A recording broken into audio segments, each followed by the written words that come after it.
আসসালামু আলাইকুম। পল্লবী মহিলা ডিগ্রি কলেজে আয়োজিত অনলাইন ক্লাসে সকল ছাত্রীদের স্বাগতম। আমি মোহাম্মদ শাফায়েত হাসান, প্রভাষক, ফিনান্স, ব্যাংকিং ও বীমা।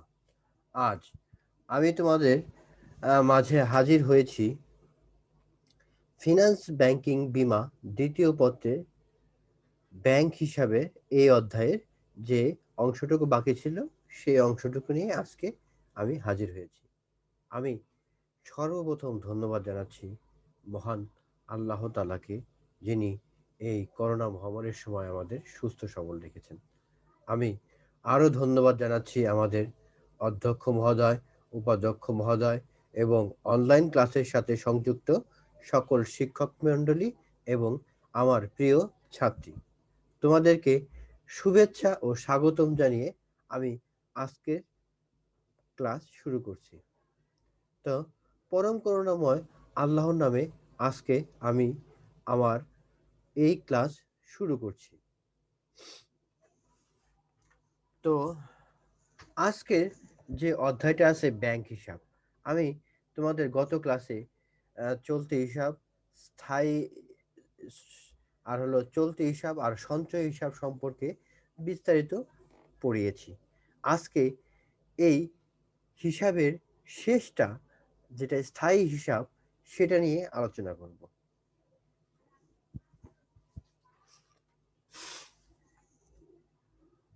তো শুরু করছি প্রিয় ছাত্রী।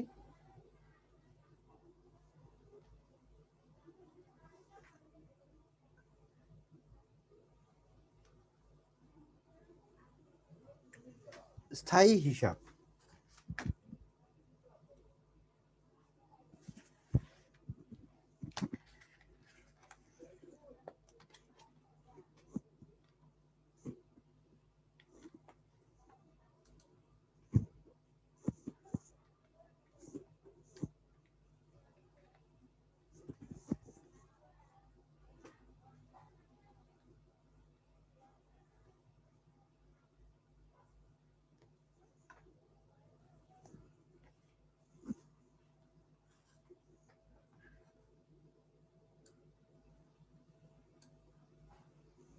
দেখো, স্থায়ী হিসাব কাকে বলে প্রথমে আমরা জানব। যে হিসাবে একটি নির্দিষ্ট মেয়াদের জন্য অর্থ জমা রাখা হয় এবং এর মধ্যে নিয়ম অনুযায়ী অর্থ উত্তোলন করা হয়, তাকে স্থায়ী হিসাব বলে। অর্থাৎ আমি যখন একটি ব্যাংক হিসাবে যখন নির্দিষ্ট সময় বা নির্দিষ্ট বছর এর জন্য একটা অ্যামাউন্ট, মানে একটা বড় অ্যামাউন্ট বা ছোট অ্যামাউন্ট যাই হোক, সে অ্যামাউন্টটা যদি নির্দিষ্ট বছরের জন্য জমা রাখা হয় এবং এর মধ্যে নিয়ম অনুযায়ী অর্থ উত্তোলন করা যায় না, অর্থাৎ এখানে চাইলে আমি চলতি হিসাব এবং সঞ্চয় হিসাবের মতো অর্থ উত্তোলন করতে পারবো না, এই হিসাবকে বলা হয় স্থায়ী হিসাব। স্থায়ী হিসাবকে মেয়াদি আমানত হিসাবেও বলা হয়, কারণ এই হিসাবটা সাধারণত মেয়াদের ভিত্তিতে, অর্থাৎ 5 বছর, 10 বছর, 7 বছর, 20 বছর পর্যন্ত এই মেয়াদিতে রাখা হয়। তাহলে আমরা দেখো, জমার মেয়াদ নির্দিষ্ট, অর্থাৎ এখানে একটা মনুষ্যের দেওয়া আছে শেখর অ্যান্ড শেখর, সেখানে বলেছে deposit account undertaking to repay the amount on the expiry of the specified period or subject to notice। অর্থাৎ আমানত হিসাব হলো এমন একটি হিসাব যেখানে নির্দিষ্ট সময় অতিক্রান্ত হওয়ার পর বা যথাযথ নোটিশ প্রদানের পর জমাকৃত অর্থ ফেরত পাওয়া যায়। অর্থাৎ এই স্থায়ী বা ফিক্সড আমানত ডিপোজিটটা হলো, দেখা গেছে যে আমি 5 বছরের জন্য করলাম, 5 বছরের মেয়াদ যদি অতিক্রান্ত হয় তাহলেই আমি আমার এই টাকাগুলা ফেরত পাবো। তার মানে এখানে দেখো, উপরোক্ত সংজ্ঞা অনুসারে জমার মেয়াদ নির্দিষ্ট না করে যতদিন মেয়াদে নোটিশের জমাকৃত অর্থ উত্তোলন করা যাবে এ মর্মে স্থায়ী হিসাব খোলা হতে পারে। সেক্ষেত্রে নোটিশের মেয়াদের উপর ভিত্তি করে সুদের হার নির্দিষ্ট করা হয়। একে বিশেষ মেয়াদি হিসাব বলা হয়ে থাকে। সাধারণত স্থায়ী হিসাব অপেক্ষা এরূপ হিসাব স্বাভাবিকভাবে সুদের হার কম থাকে। দেখো, আমরা এখন স্থায়ী হিসাব সম্পর্কে মোটামুটি ভালো মতো একটু ধারণা নিতে পারলাম। আমরা এখন স্থায়ী হিসাবের বৈশিষ্ট্য সম্পর্কে জানব। দেখো, ১ নাম্বার, নির্দিষ্ট একটি ফর্ম বা চুক্তিপত্র পূরণ করে এই হিসাব খোলা হয়। অর্থাৎ নির্দিষ্ট একটি ফর্ম বা চুক্তিপত্র পূরণ করে এই হিসাব খোলা হয়। তারপরে আছে, দেখো, যে নির্দিষ্ট মেয়াদের জন্য এই হিসাব খোলা হয় তা উত্তীর্ণ হলে চুক্তিপত্রটি নবায়ন করা যায়। অর্থাৎ ১ নাম্বার, দেখো, একটি নির্দিষ্ট ফর্ম বা চুক্তিপত্র পূরণ করে এই হিসাব খোলা হয়। অর্থাৎ ব্যাংক থেকে আমি একটা ফর্ম নিয়ে এই ফর্মের মাধ্যমে আমি আমার এই হিসাব খুলতে পারবো। তারপর দেখো, যে নির্দিষ্ট মেয়াদের জন্য এই হিসাব খোলা হয় তা উত্তীর্ণ হলে চুক্তিপত্রটি নবায়ন করা যায়। সাপোজ আমি মনে করলাম আমি ৫ বছরের জন্য আমার ফিক্সড ডিপোজিট বা স্থায়ী হিসাব করেছিলাম। আমি এটা এখন ১০ বছরে উন্নীত করতে যাচ্ছি। ৫ বছরে অতিক্রান্ত হলে সেটা আপনা আপনি ১০ বছরে উন্নতি করবে। মেয়াদ পূর্তির পূর্বে এরূপ হিসাবের অর্থ উঠানো হলে সেক্ষেত্রে ব্যাংক সাধারণত কোনো সুদ বা লাভ প্রদান করে না। অর্থাৎ আমি যদি আমার এই অর্থ মেয়াদ পূর্তির পূর্বেই উঠিয়ে ফেলি, সেক্ষেত্রে কি করবে? আমাকে কোনো প্রকার লাভ প্রদান করা হবে না। বোঝা গেছে ব্যাপারটা তোমরা? দেখো, ৪ নাম্বারটা দেখো, টাকা জমার যে রসিদ দেওয়া হয় তা হস্তান্তরের অযোগ্য। মেয়াদকালে টাকা ওঠানোর জন্য এই রসিদ প্রয়োজন পড়ে। অর্থাৎ ফিক্সড ডিপোজিটের যে একটা রসিদ তোমাকে দিবে, এই রসিদটা তুমি ছাড়া অন্য কেউ এই টাকা ভাঙানো যাবে না। তার মানে মেয়াদ শেষ হলেই তুমি নিজে ব্যাংকে যেয়ে এই টাকা উত্তোলন করতে পারবে। ৫ নাম্বার দেখো, এই হিসাবের টাকা দীর্ঘমেয়াদী বিনিয়োগ করতে পারে বলে ব্যাংক গ্রাহককে উচ্চ সুদ বা লাভ প্রদান করে। তাই গেছে যে জানি আমি ১০ বছরের জন্য রাখলাম। তার মানে কি করলো? ব্যাংক কি করবে? আমার এই টাকা তার কোনো মক্কেলকে ১০ বছর মেয়াদী ঋণ প্রদান করবে। তার মানে কি? তাকে উচ্চ সুদে ঋণ প্রদান করবে।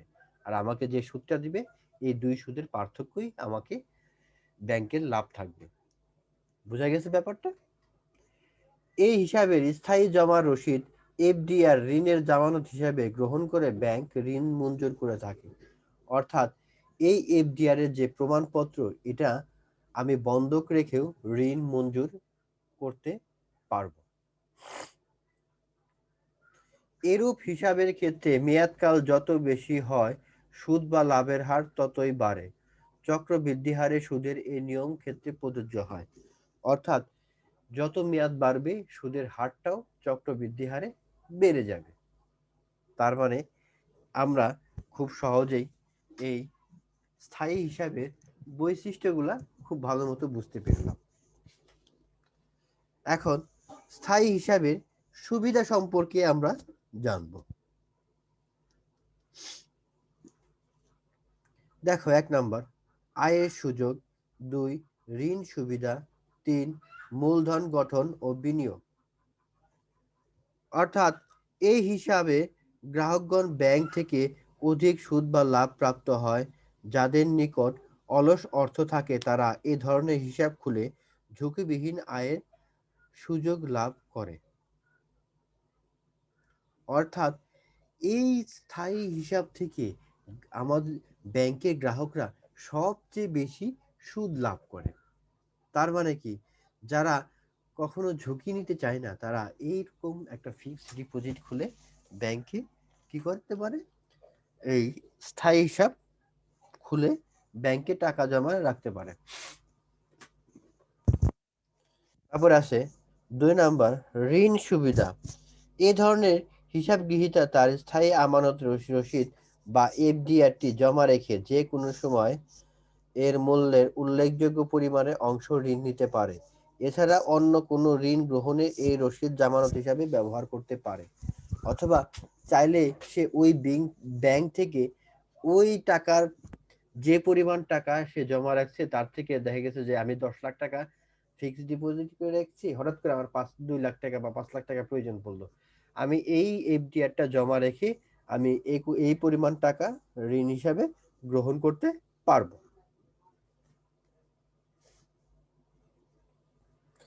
মূলধন গঠন ও বিনিয়োগ। সঞ্চয় হিসেবে টাকা জমা থাকলে সহজে তা উঠানোর সুযোগ থাকায় অনেক সময় গ্রাহক টাকা উঠিয়ে ফেলে। কিছু কিছু সঞ্চয় জমা হলেই যদি তা স্থায়ী হিসাবে স্থানান্তর করা হয় তা মূলধন সৃষ্টিতে ও পরবর্তীতে বিনিয়োগে খুব সহায়ক হয়ে থাকে।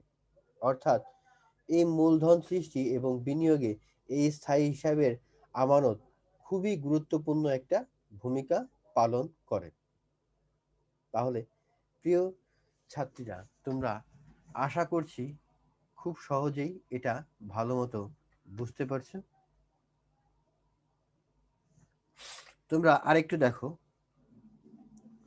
স্থায়ী হিসাব যে হিসাবে একটা নির্দিষ্ট পরিমাণ বা একটা নির্দিষ্ট সময়ের পর্যন্ত আমি ব্যাংকে টাকা জমা রাখবো, সেটাই মূলত স্থায়ী হিসাব। স্থায়ী হিসাবের বৈশিষ্ট্য আমরা বললাম। এখন দেখা গেছে যে একটা ফর্ম নিতে হবে, তারপরে হলো চুক্তি চাইলে আমি নবায়ন করতে পারবো, মেয়াদ পূর্তি শেষে আমি যদি টাকা উঠেই ফেলি তাহলে কোনো লাভ বা সুদ পাবো না, এরকম। এটা খুবই গুরুত্বপূর্ণ। তারপরে এই টাকা হস্তান্তর অযোগ্য, দীর্ঘমেয়াদী ব্যাংক বা বা দীর্ঘ সময়ে এই টাকা ব্যবহার করতে পারে বলে ব্যাংক এই টাকার উপরে আমাদেরকে বা গ্রাহকদেরকে চড়া সুদে ঋণ দেয় বা চড়া সুদে সুদ প্রদান করে, ঋণও দেয়। সুবিধা দেখলাম, আয়ের সুযোগ, ঋণের সুবিধা, মূলধন গঠন ও বিনিয়োগ। তো প্রিয় শিক্ষার্থীরা, তোমরা খুব ভালো মতোই আশা করছি এই বিষয়টা বুঝতে পেরেছো। আমরা তো স্থায়ী হিসাব সম্পর্কে ভালো জানলাম। এই স্থায়ী হিসাব থেকে তোমাদের ঢাকা বোর্ডে খুব ভালো বা অনেক কোশ্চেন থাকে যে স্থায়ী হিসাব কাকে বলে, 1 নাম্বার থাকতে পারে। স্থায়ী হিসাব কাদের জন্য প্রযোজ্য, এটাও থাকতে পারে। দেখা গেছে যে আবার 3 এবং 4 মার্কের ক্ষেত্রেও এই স্থায়ী হিসাবের অঙ্ক সরি, এই স্থায়ী হিসাব থেকে কোশ্চেন আসে। তোমরা বাসায় বসে এই চলতি হিসাব, সঞ্চয় হিসাব এবং স্থায়ী হিসাব ব্যাপক মানে খুব বেশি পড়াশোনা করবা। বুঝাইতে পারছি তোমাদের?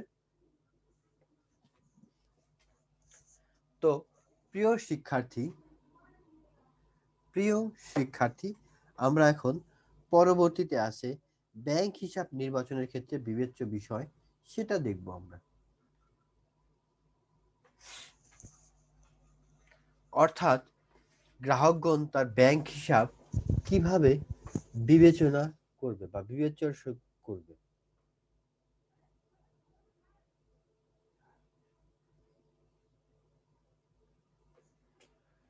একজন গ্রাহককে তার ব্যাংকে হিসাবটা সবসময় ভেবে চিনতে খোলা উচিত। কারণ ব্যাংক হিসাব নির্বাচনের ক্ষেত্রে বিবেচ্য বিষয়গুলো অবশ্যই বিবেচনা করতে হবে। সাপোজ একজন ব্যবসায়ী যদি ব্যাংকে স্থায়ী হিসাব খোলে তাহলে কিন্তু তার সমস্যা, তার টাকাগুলো আটকে যাবে। কিন্তু ব্যবসায়ীর প্রতিদিন টাকা দরকার। একজন চাকরিজীবী যদি চলতি হিসাব খুলে, তার মানে কি, তার সে কোনো তার জমার উপর টাকার আয় পারবে না, উপরন্তু ব্যাংক তার এখান থেকে ব্যাপক হারে চার্জ কাটবে। তাই ব্যাংক হিসাব নির্বাচনের ক্ষেত্রে কতগুলা গুরুত্বপূর্ণ বিষয় বিবেচনা করা হয়। তাই ব্যাংক একজন গ্রাহক অর্থাৎ ব্যাংক হিসাব নির্বাচনের ক্ষেত্রে একজন গ্রাহক যে সকল বিষয় বিবেচনা করে তা নিম্নে তুলে ধরা হলো। অর্থাৎ ব্যাংক হিসাব নির্বাচনের ক্ষেত্রে বিবেচ্য বিষয়সমূহ আলোচনা করো। এটা 2 মার্কেও থাকতে পারে, 3 এবং 4 মার্কের কোশ্চেনও তোমাদের পরীক্ষায় এসে থাকে। তাই এটা খুবই গুরুত্বপূর্ণ একটা বিষয়। তো আমরা এখন পড়ব ব্যাংক হিসাব নির্বাচনের ক্ষেত্রে বা নির্বাচনের ক্ষেত্রে বিবেচ্য বিষয়।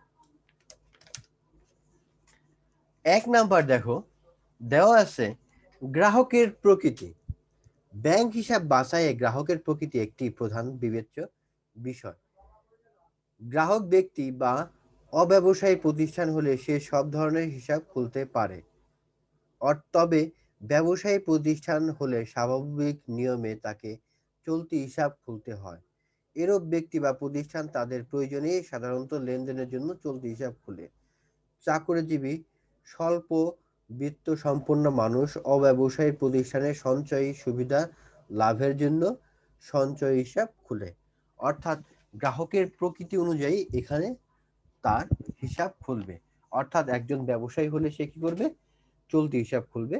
এবং একজন চাকরিজীবী বা স্বল্প বিত্ত সম্পন্ন মানুষ ও অব্যবসায়ী প্রতিষ্ঠান হলে সে কি করবে? সঞ্চয় হিসাব খুলবে। তাহলে তোমরা নিশ্চয়ই এই বিষয়টা বুঝতে পেরেছো।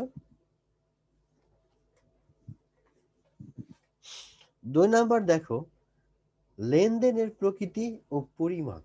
অর্থাৎ লেনদেনের প্রকৃতি ও পরিমাণের উপর নির্ভর করে এই গ্রাহকের নির্বাচনের বিবেচ্য বিষয়টাও নির্ভর করে। দেখো, একজন গ্রাহক হিসাব খুলতে যে প্রথমে তার লেনদেনের প্রকৃতি ও পরিমাণ বিবেচনা করে। যদি তার প্রায়শই বা প্রত্যহ অর্থ জমা ও উত্তোলন আবশ্যক হয় তাহলে তাকে চলতি হিসাব খোলা উত্তম। যাদের প্রায়শই অর্থ উত্তোলনের প্রয়োজন পড়ে না এবং লেনদেনের পরিমাণ কম, তারা সঞ্চয় হিসাব খোলে। অন্যদিকে যারা অর্থ একবার জমা দিয়ে নির্দিষ্ট সময় পর উত্তোলনের আশা করে তাদের জন্য স্থায়ী হিসাব সর্বোত্তম। অর্থাৎ আমি যে পরিমাণ লেনদেনের জন্য যে করব সেই পরিমাণের জন্যই আমি আমার এই হিসাবটা নির্বাচন করব। আমি ব্যবসায়ী, আমার সারাদিন টাকা উঠাবো, টাকা জমা দেবো, তাহলে আমার চলতি হিসাব। আমি চাকরিজীবী, তার মানে কি আমি একটু সুদ আশা করি, সেই ক্ষেত্রে একজন পেনশনভোগী সে কি করবে? তার ফিক্সড টাকাটা ফিক্সড ব্যাংকে রেখে দিবে, সে মাসে মাসে এখান থেকে সুদ নেবে। তাহলে আশা করছি তোমরা ভালো মতো বুঝতে পেরেছো।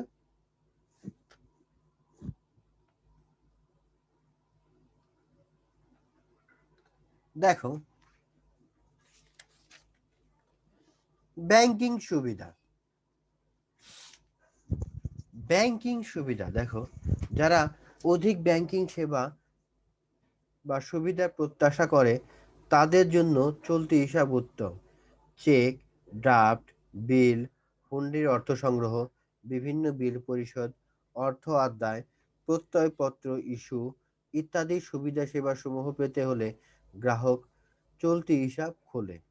যাদের সীমিত পর্যায়ে ব্যাংকিং সুবিধা প্রয়োজন তারা সঞ্চয় হিসাব পছন্দ করে। স্থায়ী হিসাবের গ্রাহকরা অধিক সুদ বা মুনাফা ছাড়া অন্যান্য সেবা তেমন প্রত্যাশা করে না। অর্থাৎ দেখো, এখানে চলতি হিসাবের, সঞ্চয় হিসাবের এবং স্থায়ী হিসাবের আহ, আহ, প্রকৃতি বা এ সম্পর্কে বর্ণনা করা হয়েছে। তোমরা একটু পড়লেই ভালো মতো এটা বুঝতে পারবা। সুদ বা মুনাফা। এখন আমি যদি এটা দেখো, সুদ বা মুনাফা প্রাপ্তির বিষয়টি ব্যাংক হিসাবে নির্বাচনের প্রভাব রাখে। যারা ব্যাংকে অর্থ জমা রেখে তা থেকে অধিক সুদ বা মুনাফা প্রাপ্তির প্রত্যাশা করে তাদের জন্য স্থায়ী হিসাব উত্তম। যারা অল্প পরিমাণ বা ধীর গতিতে ব্যাংকে জমা করে সঞ্চয়ের সুবিধার পাশাপাশি সুদ ও মুনাফা পেতে চায় তারা সঞ্চয় হিসাব খোলে। যাদের সুদ বা মুনাফা প্রাপ্তির প্রত্যাশা থাকে না, অন্যান্য ব্যাংকিং সুবিধা প্রাপ্তি মুখ্য বিবেচিত হয়, তারা চলতি হিসাব খুলে। অর্থাৎ সুদের উপরও ডিপেন্ড করে। যেমন যারা ফিক্সড মানে যারা স্থায়ী হিসাবে রাখবে তারা কি করবে? 5 বছরের জন্য রাখবে, তারা অধিক সুদ বা মুনাফা আশা করে। সঞ্চয় হিসাবেরা সামান্য করে। চলতি হিসাবেরা, হিসাবধারীর যে গ্রাহক আছে তারা এই সুদের আহ, আহ, বা মুনাফা প্রাপ্তির যে প্রত্যাশা করে না। ঋণ সুবিধা। দেখো,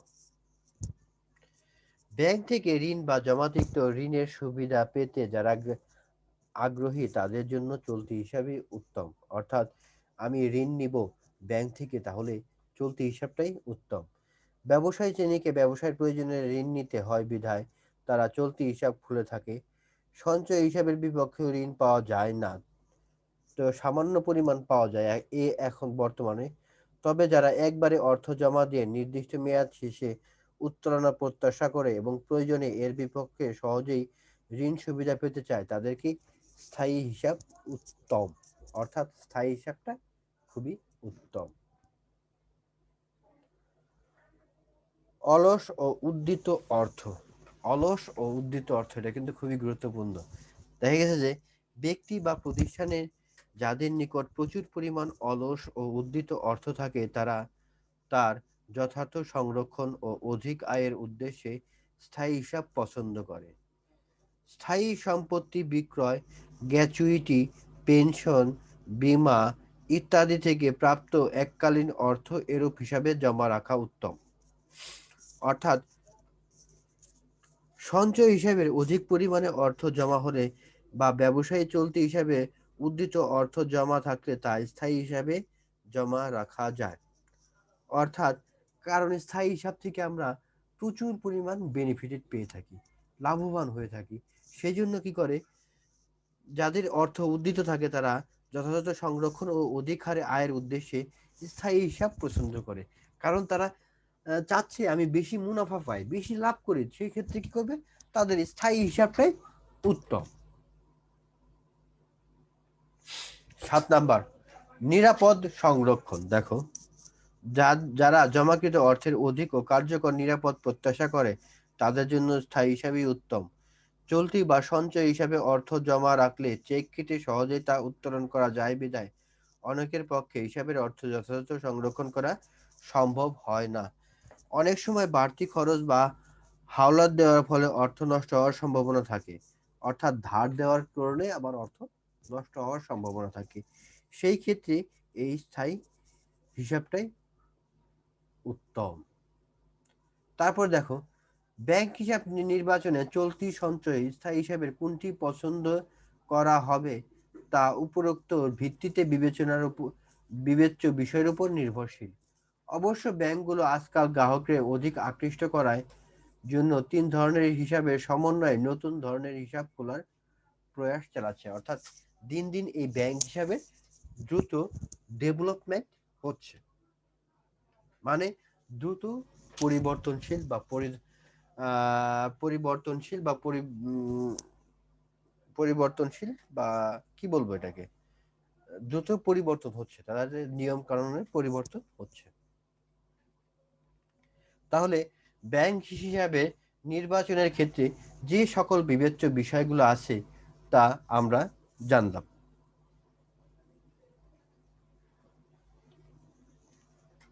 খুব কমন একটা কোশ্চেন, একজন ব্যবসায়ীর জন্য কোন ধরনের হিসাব সুবিধাজনক, এটা কিন্তু খুবই কমন একটা কোশ্চেন। 2 মার্ক, 3 এবং 4 মার্কে এই কোশ্চেনটা এসে থাকে। তোমরা একটু ভালো করে মনোযোগ সহকারে এই কোশ্চেনটা পড়বা। দেখো, একজন ব্যবসায়ীর জন্য চলতি হিসাব খোলাই সবচেয়ে সুবিধাজনক, কারণ একজন ব্যবসায়ীকে প্রতিনিয়ত আর্থিক লেনদেন করতে হয় এবং বিভিন্ন ধরনের ব্যাংকিং সহায়তার প্রয়োজন পড়ে, যা চলতি হিসাব ভিন্ন অন্য কোনোভাবে লাভ করা যায় না। অর্থাৎ একজন ব্যবসায়ীর জন্য চলতি হিসাব খোলাই সবচেয়ে সুবিধাজনক, কারণ একজন ব্যবসায়ীকে প্রতিনিয়ত আর্থিক লেনদেন করতে হয় এবং বিভিন্ন ধরনের ব্যাংকিং সহায়তার প্রয়োজন পড়ে, যা চলতি হিসাব ভিন্ন অন্য কোনোভাবে লাভ করা যায় না। অর্থাৎ একজন ব্যবসায়ী সে দিনে সবসময় টাকা উত্তোলন করবে, জমা দিবে, এটাই তো তার প্রকৃতি। সেজন্য সে সঞ্চয় হিসাব এবং স্থায়ী হিসাবের দিকে যাবে না। সেজন্য তার কি প্রয়োজন, চলতি হিসাব। দেখো, সঞ্চয় হিসাব খোলা হলে একজন ব্যবসায়ীর জন্য উপযোগী নয়, কারণ সাধারণত সপ্তাহে 2বারের বেশি এই হিসাব থেকে অর্থ উত্তোলন করা যায় না এবং নির্দিষ্ট পরিমাণের টাকার বেশি অর্থের জন্য চেক প্রস্তুত বাধ্যতামূলক রয়েছে।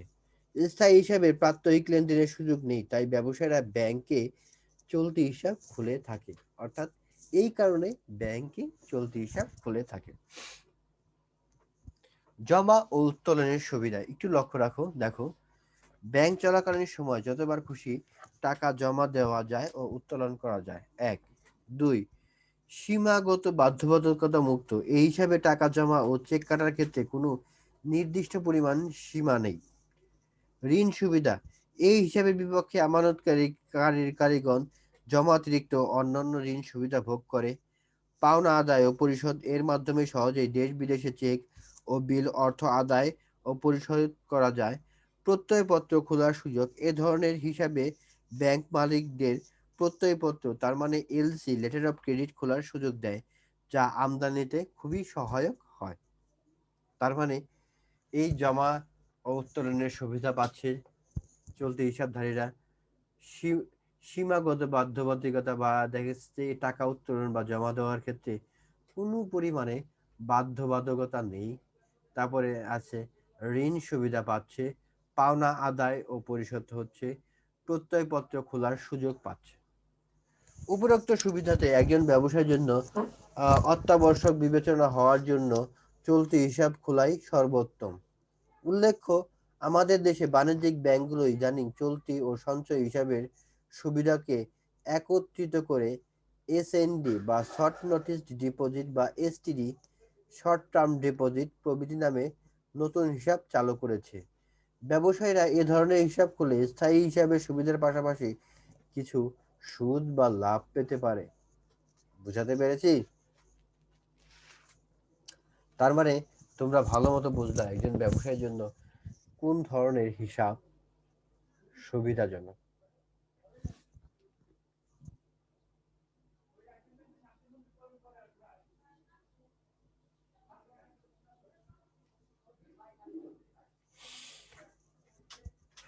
এখন প্রিয় শিক্ষার্থী, আমরা পড়ব একজন চাকুরিজীবী বা পেনশনভোগীর জন্য কোন ধরনের হিসাব সর্বোত্তম। অর্থাৎ যে চাকরি করতেছে বা একজন চাকরিজীবীর জন্য কোন হিসাব সর্বোত্তম বলে বিবেচিত হয়।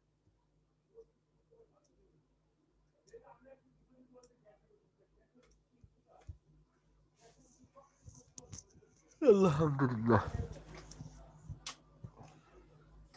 দেখো, একজন চাকরিজীবী বা পেনশনভোগীর জন্য কোন ধরনের হিসাব উত্তম।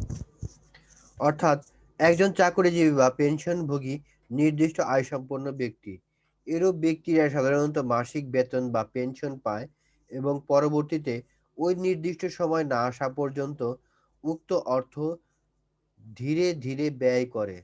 তাই এরূপ কোনো ব্যক্তির জন্য সঞ্চয় হিসাব লেনদেন অধিক যুক্তিযুক্ত বলে বিবেচিত হয়।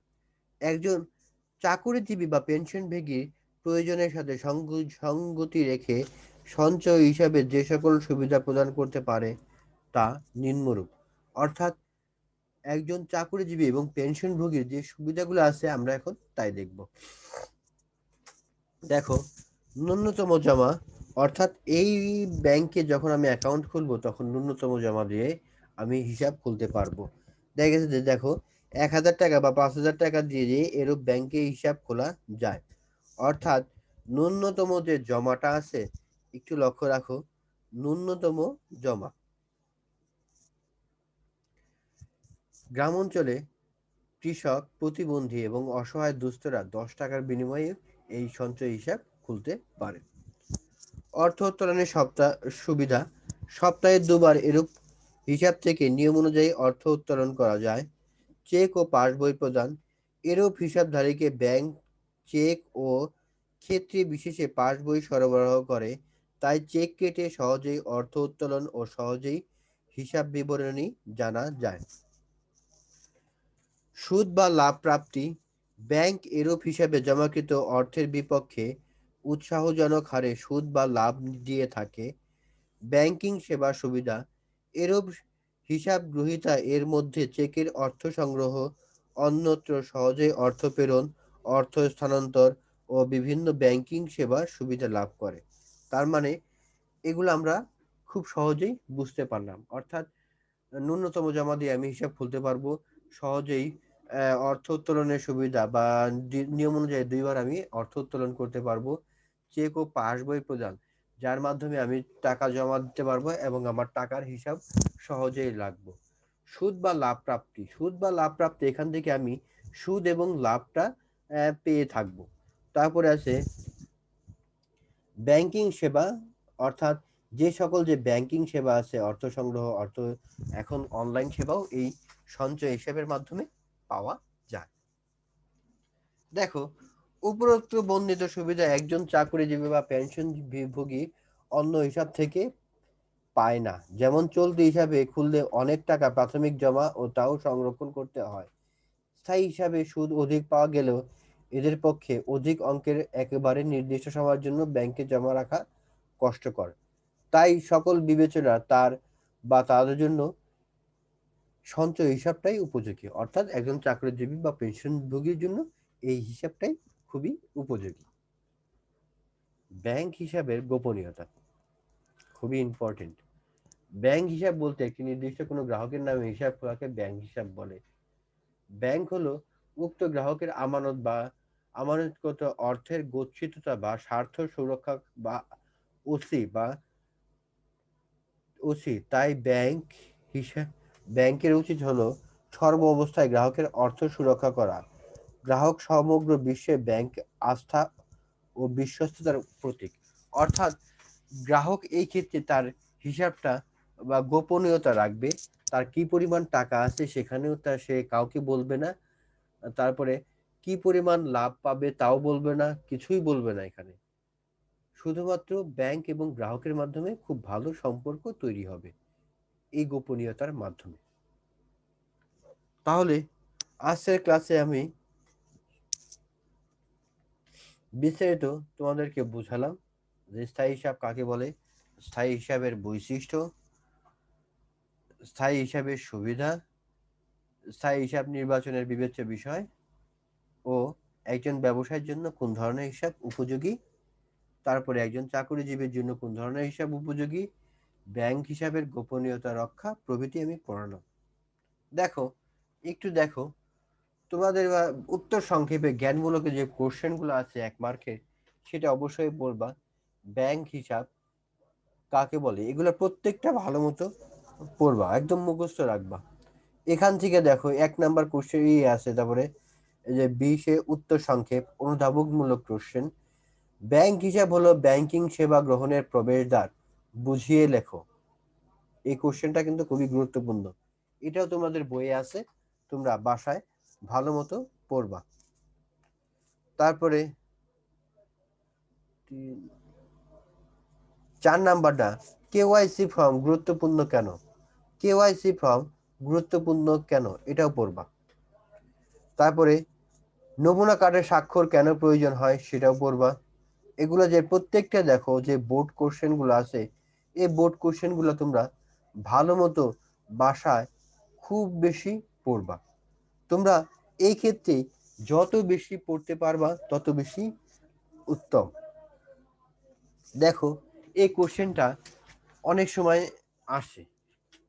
ব্যাংক হিসাব হলো ব্যাংকিং সেবা গ্রহণের প্রবেশদ্বার, অর্থাৎ যে প্রক্রিয়ার মধ্য দিয়ে ব্যাংক তার গ্রাহকের আমানত জমা করে, অর্থ উত্তোলনের সুযোগ প্রদান করে এবং ব্যাংকিং সেবা প্রদান করে তাকে ব্যাংক হিসাব বলে। ব্যাংক হিসাব হলো গ্রাহকের সাথে সম্পর্ক রক্ষা ও আর্থিক লেনদেনের প্রধান মাধ্যম। এরূপ হিসাব খোলার মাধ্যমে তহবিল সংরক্ষণ করে তা খাটিয়ে মুনাফা করতে পারে। তাই বলা যায় ব্যাংক হিসাব হলো গ্রাহকের ব্যাংকিং সেবা গ্রহণের প্রবেশদ্বার এবং অন্যদিকে ব্যাংক তহবিল গ্রাহকের মুখ্য খাত। অর্থাৎ ব্যাংক হিসাব ব্যাংক ও মক্কেলের মধ্যে উভয়ের মধ্যে গুরুত্বপূর্ণ কেন, এটা 2 নাম্বার কোশ্চেন। অর্থাৎ 1 নাম্বার কোশ্চেনটা দেখো, অর্থাৎ আমি যদি ব্যাংকে ব্যাংকে আমার হিসাবটা খুলি, ব্যাংকে হিসাব খোলার সাথে সাথে কি হবে, আমি আমার এই ব্যাংক সেবা গ্রহণের প্রবেশদ্বার বা ব্যাংকে সেবা গ্রহণ করতে পারবো। আমার যদি ব্যাংকে কোনো অ্যাকাউন্ট না থাকে তাহলে কি আমি সুবিধা গ্রহণ করতে পারবো? তাই ব্যাংক হিসাব নির্বাচনের ক্ষেত্রে এই সুবিধাগুলো খুবই গুরুত্বপূর্ণ। কারণ আমি অ্যাকাউন্ট থাকলেই আমি ব্যাংক থেকে সুবিধা পাবো। দেখো কেওয়াইসি ফর্ম গুরুত্বপূর্ণ কেন ব্যাখ্যা করো। এটা দেখো, কেওয়াইসি অর্থাৎ নো ইওর কাস্টমার, অর্থাৎ এখানে তুমি তোমার গ্রাহক সম্পর্কেই জানবা। ব্যাংক হিসাব খোলার সময় আবেদন ফর্মের সাথে আবেদনকারীকে বিভিন্ন তথ্য সম্বলিত যে ফর্ম বাধ্যতামূলকভাবে হিসাব গ্রহীতাকে পূরণ করতে হয় এবং ব্যাংক কর্তৃপক্ষকে হিসাব গ্রহীতা তার প্রদত্ত তথ্যের বিষয়ে যাচাই করে স্বাক্ষর দিতে হয় তাকে কেওয়াইসি ফর্ম বলে। কেওয়াইসির পূর্ণরূপ হলো নো ইওর কাস্টমার, অর্থাৎ তোমার গ্রাহককে জানো। গ্রাহক যাতে ভুয়া কোনো ব্যক্তি বা প্রতিষ্ঠান না হয় এবং তার প্রদত্ত তথ্যাদি ও আর্থিক সামর্থ্য সম্পর্কে যাতে মিথ্যা তথ্য দিতে না পারে তা নিশ্চিত করার জন্য ব্যাংক এরূপ ফর্ম ব্যবহার করে। ভুয়া লেনদেন, জালিয়াতি ও মানি লন্ডারিং এর মতো অপরাধ দমনের জন্য এরূপ ফর্ম গুরুত্বপূর্ণ, অর্থাৎ এরকম ফর্মটা খুবই গুরুত্বপূর্ণ বিবেচিত হয়।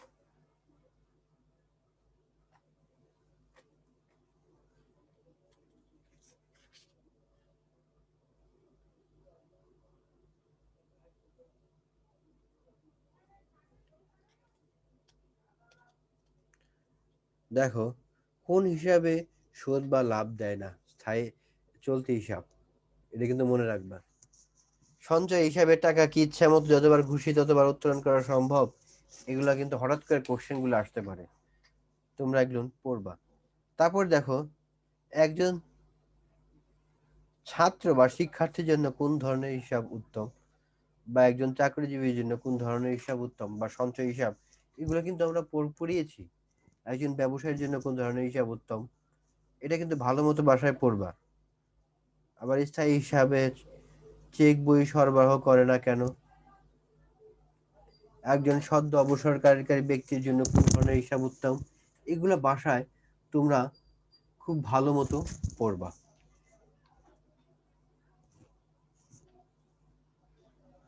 তো প্রিয় শিক্ষার্থী, আজকের মতো আমি আমার এই ক্লাস এখনই শেষ করছি। আশা করি তোমরা ভালো থাকবে, সুস্থ থাকবে। আমি ধন্যবাদ জানাচ্ছি মহান আল্লাহ তাআলাকে, যিনি এই করোনা মহামারীর সময় আমাদের সুস্থ সবল রেখেছেন। আমি আরো ধন্যবাদ জানাচ্ছি আমাদের আহ, অধ্যক্ষ, উপাধ্যক্ষ এবং অনলাইন ক্লাসের সাথে সংযুক্ত সকল শিক্ষক মণ্ডলী ও প্রিয় ছাত্রীবৃন্দ। সবাইকে প্রীতি ও শুভেচ্ছা জানিয়ে আমি আমার আজকের ক্লাস এখানেই শেষ করছি। সবাই ভালো থেকো, সুস্থ থেকো, এই কামনা করছি। আল্লাহ হাফেজ।